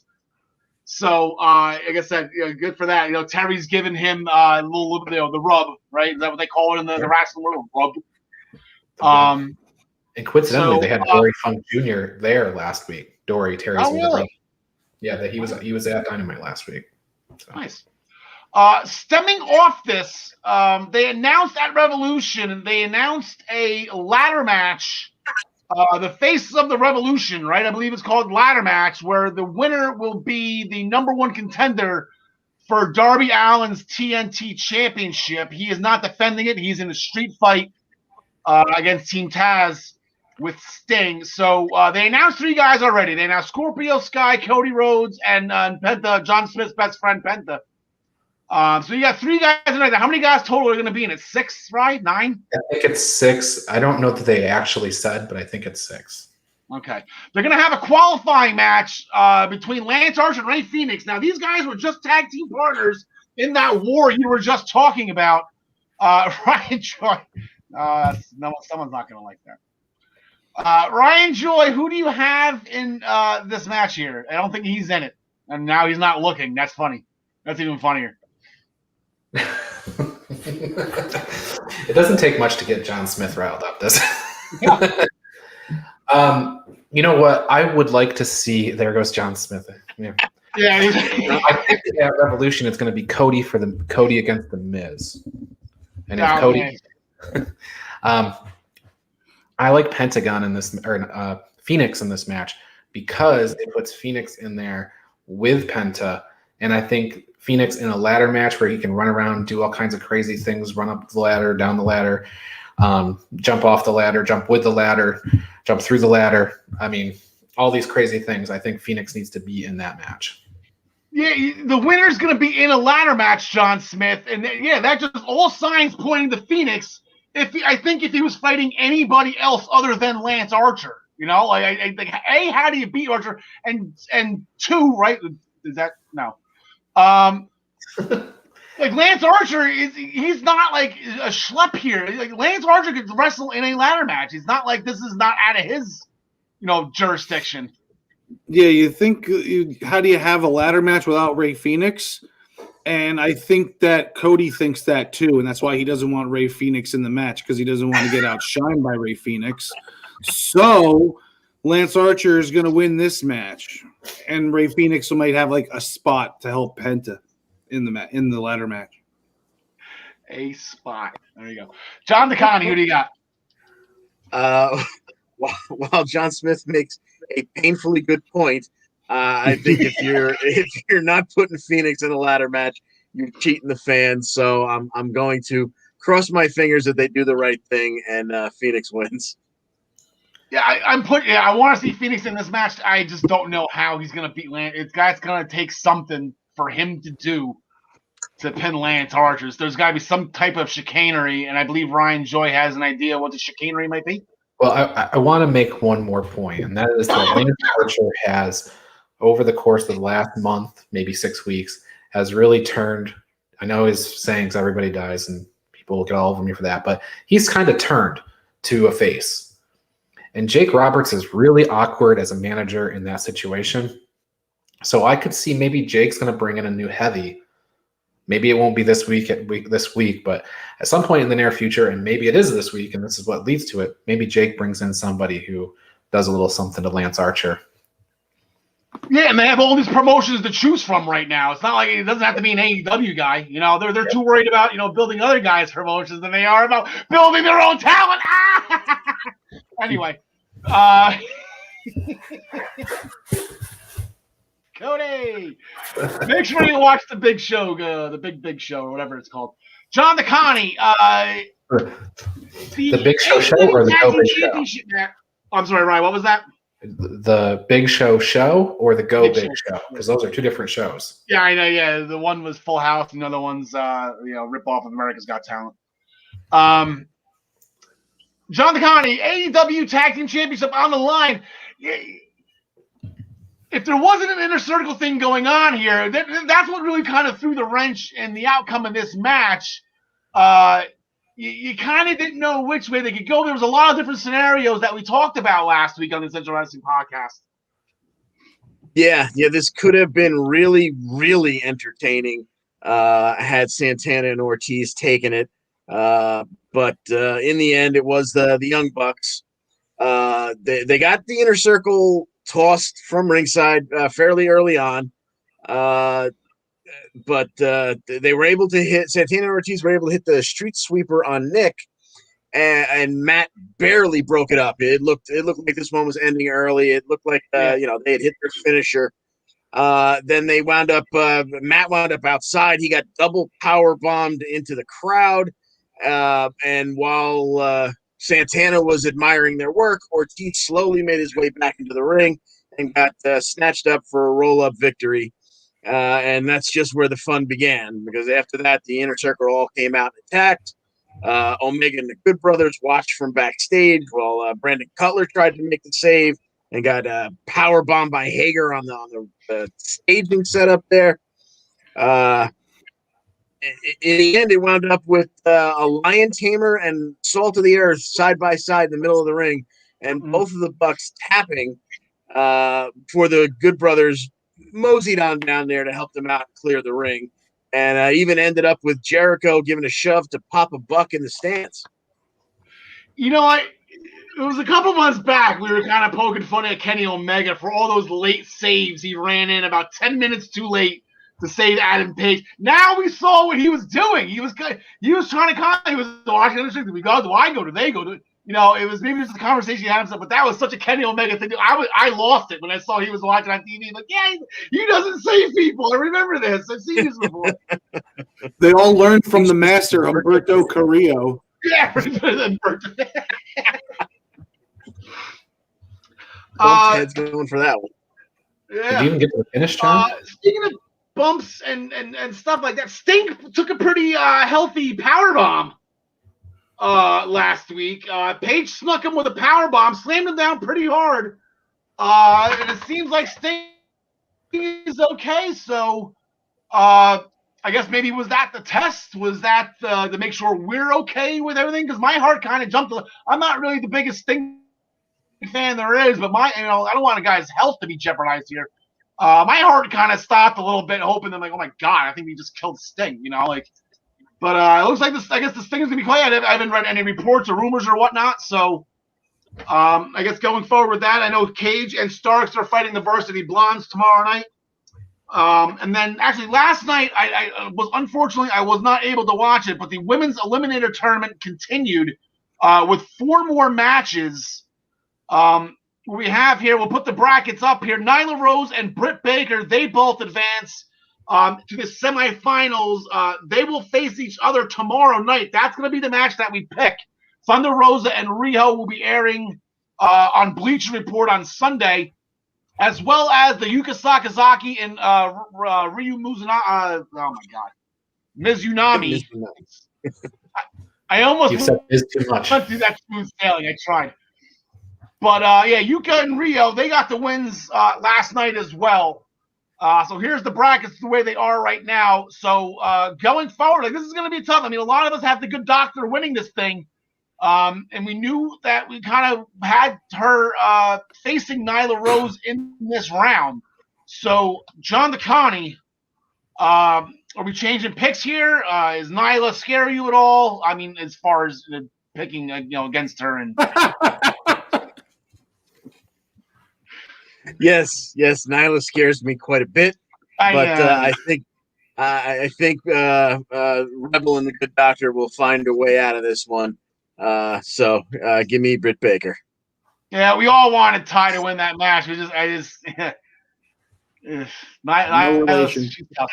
Yeah, she's tough. Ryan Joy. Oh yeah, Britt Baker. I still have her winning this whole thing. I think the win over Nyla is a signature victory. The win in the next round is a signature victory. The big thing is I don't know who she's going to face after she beats Sheeta for the title. Wow. Okay. John Smith. Yeah. I mean, I got to stick with Britt. I called her before the brackets even came out. So. Okay. Adam Page and Matt Hardy, they teamed up for the last time because, like I said, the week before, Page pulled the old switcheroo in the contract. We now know the stipulations of that contract, and it wasn't anything really financially per se as, taking X amount of monies per paycheck. But Adam Page is going for Matt Hardy's first quarter earnings of 2021, which includes everything I'm assuming Private Party has earned him. So that's going to be a pretty healthy check that Adam Page is competing for. Matt Hardy, I kind of want to say Matt Hardy actually did read this contract because he had Isaiah Cassidy dressed up as the Jaguar mascot to jump Adam Page out. So I think that was a little bit of a ruse that Matt Hardy pulled on Page. But, Matt Hardy's like, why don't you reciprocate? And for whatever reason, Page said, sure. He didn't have to, but why not, I guess. Put unnecessary money on the line. Sure, I'm on that. But so that match will take place at Revolution, the big money match or something like that, I believe it's called. But in the meantime, tomorrow night, Ryan Joy, Hangman Page is going to be going against Isaiah Cassidy. Probably not in the Jaguar suit this time, though.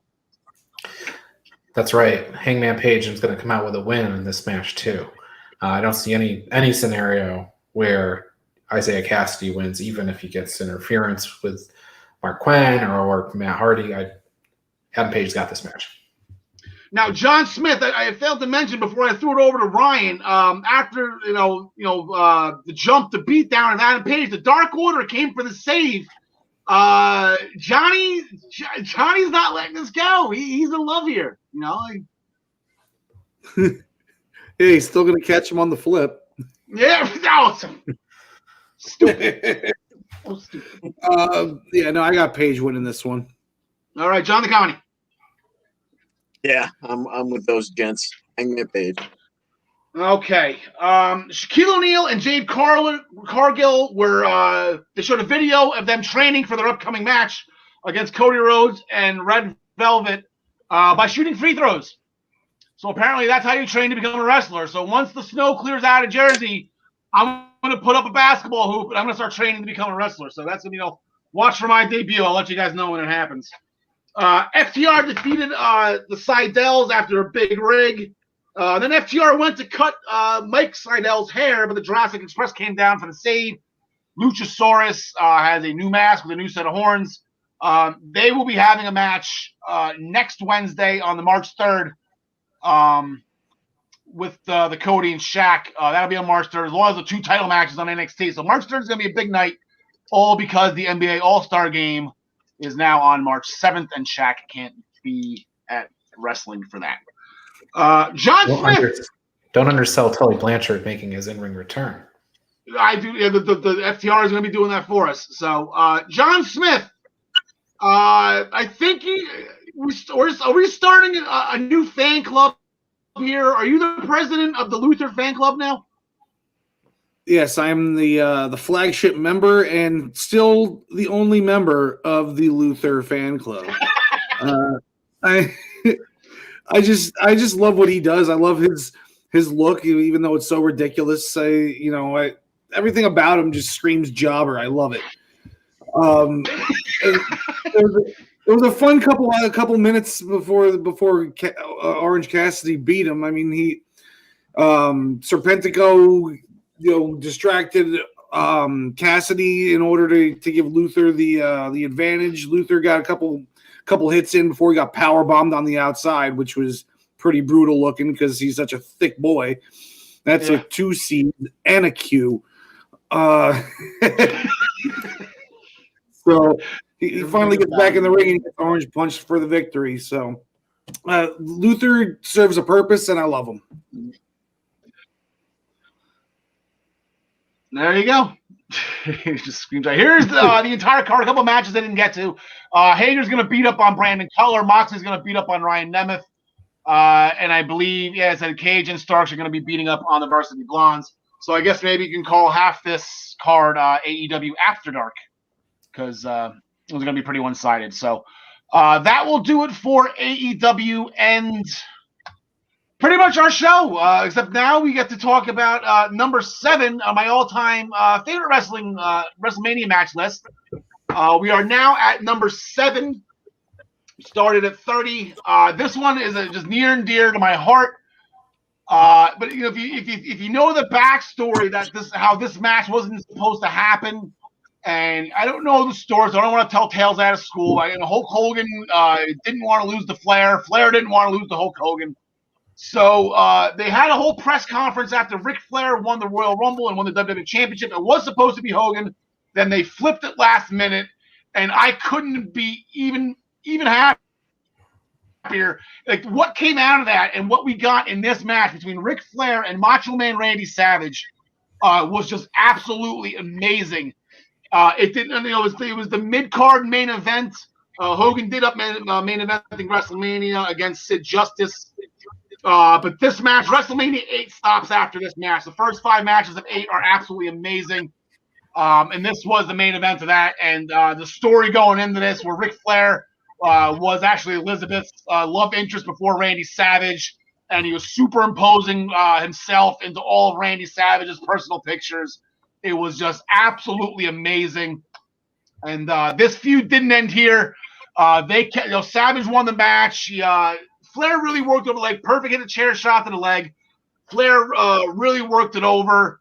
Savage got a roll-up pin for the win. Hooked the tights. Even a face Macho Man Savage that is not below Savage at all. He will cheat as good as the rest of them, even as a good guy. And he had a handful of trunks on that one. We'll call spade a spade there. But that feud kept going, and they continuously worked on Savage's knee all throughout the summer until Ric Flair made Savage pass out to the figure 4 leg lock to win the championship back. I want to say sometime maybe like in August or September, right before Bret Hart beat Ric Flair. So, yes, for the WWE Championship. And because of that, there was a quote in a WrestleMania article, and it was specifically about that match, a quote from Ric Flair that I stand by to this day, and I absolutely love it. And this is what I look forward to. And this is why it's so big that The Miz did it once, and I would love for him to do it again. The greatest honor a wrestler can have is to walk the aisle as champion at WrestleMania. Ric Flair got to do it there. It's a very short list of people who have done it. I'd say maybe about 25 to 30 all time. A couple times, Hogan obviously multiple. But Miz is looking to do that again as well. So let's get to some of the announcements here. Oh, that's hey, one point on that WrestleMania 8 match. Howard Finkel at the end said, "And once again, the World Wrestling Federation champion." Yeah, and that was kind of a unique announcement for Howard. He didn't do that when anybody else won it for the second time. So it was just kind of a nice note. Yeah, I didn't think it was just awesome. On to the giveaway. If you'd like to win this Jim the Anvil Neidhart autograph picture courtesy of Sideline Sports and Memorabilia, all you have to do is go to this video on YouTube or the link that should be posted if you're watching this on Facebook. Get to the YouTube video, hit the subscribe button to the Eastern Observer and the I-95 Sports Network, RKO that notification bell, and make a comment on this video with the hashtag EWPAnvil. We're going to be announcing the winner at 200 subscribers. We are almost there. We need maybe about 5 to 10 more people. Let's start sharing this. Let's start subscribing here, people. We didn't think 200 people would be that difficult to hit, but for whatever reason, this contest is taking longer than I thought it would. But Jim the Anvil Neidhart is a Hall of Famer. This is a legit picture with a legit autograph, courtesy of Sideline Sports. And we're looking to give it away. So hopefully sometime soon, within the next month or so, we'll be able to announce a winner. The Primetime Rundown, powered by StreamYard, with Joey Jarzenka, Ian Schreier, and Rob DeLuca, is now airing at 6 p.m. on Friday nights as they take you through the world of sports right here on all of the Eastern Observer platforms. For more information on this great show every Friday night, please go to theeasternobserver.com. Tune into the Daily Wrestling News Show Monday through Thursday at 10 a.m. and get your morning cup of joy with Ryan and his band of merry co-hosts and special guest interviews, which is also right here on all of the Eastern Observer platforms and networks.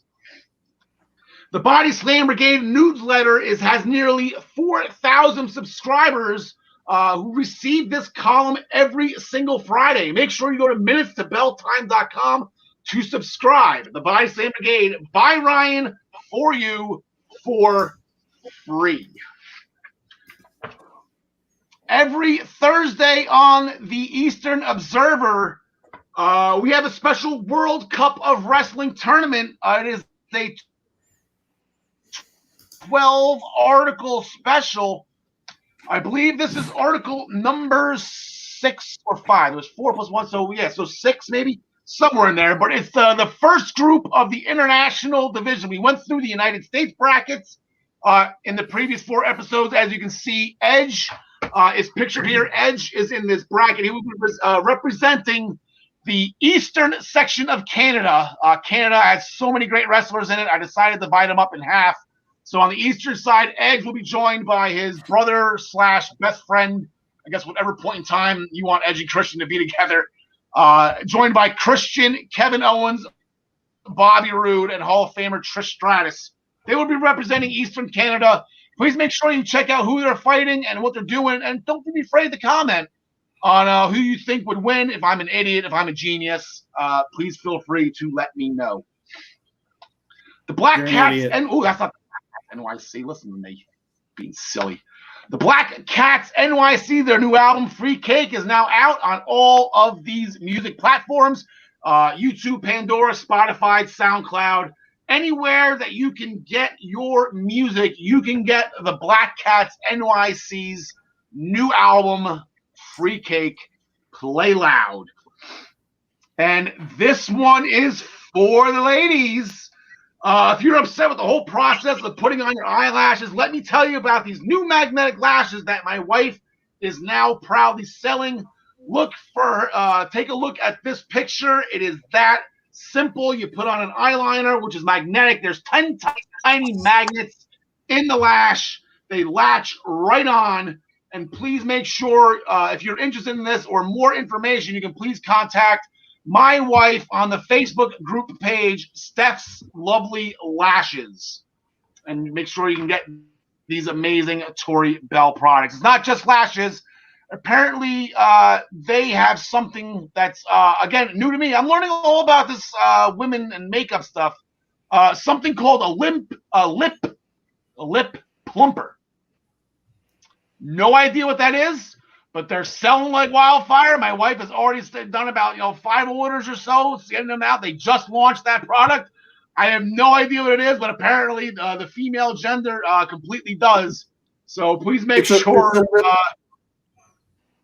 It's a lip plumper, not a lip plumber. Okay. Yeah, plumper. It makes your lips more plump. You said plumber, and so you take the plunger. No? Hey, can you do that again one more time? No, I'm not doing that again one time. This is a kid's show. Come on. I think this is gone. Get your head out of the gutter, Smith. Get your head out of the gutter, Smith. And also, as we've been mentioning all show, the show is always sponsored by ProWrestlingPick'em.com. Please make sure you join up today. Sign up. Get a couple shows in before the season's reset after WrestleMania. You can play against us at the Essential Wrestling Podcast public pool. Or you can create your own, and then you can play against the universe. Join us back here next week, every week at 6 p.m., 11 p.m. if you're overseas like Gary watching. We love listening to you. Love how you guys comment. Please make sure you join us on all the Eastern Observer platforms. The Pro Wrestling Pick'em page, the Minutes to Bell Time page. You can join us on YouTube, or if you need to listen to us on delay, we are on iHeartRadio, Spotify, and Google Podcasts, Apple Podcasts. John Smith, anything else you want to make fun of me about before I leave? No, I'm good. I got nothing for you today. I hate The Miz. I hope he loses his title next week. I think we've covered all. We've covered all the bases here. Sounds good. Ryan Joy. Tune into Daily Wrestling News Show on Friday for the interview with Georgia Smith, daughter of the British Bulldog. Oh, good. That got rescheduled? Good. Glad to hear. That makes me happy. All right. Thank you very much. Oh, that's the wrong button. Thank you very much, everybody, for tuning in. We love you, but we love Alexa Bliss more. There's 2 pictures in one day. We love you, Alexa Bliss. Don't ever change. We're looking forward to what you're doing to Randy Orton. That was some gothic stuff, that black stuff that came out. Maybe it wasn't Papa Shango. Maybe it was her. Who knows? Tegan, we miss you. We love you. You got to be getting together soon. Training with Captain Marvel right now. I cannot wait for her to return. Thank you very much for joining. I'm going to remember this week. John the Con, you can say it twice because I forgot last week. I apologize. Take it home. All righty. Thank you for joining us. And as always, we wish you the best in all your future endeavors. This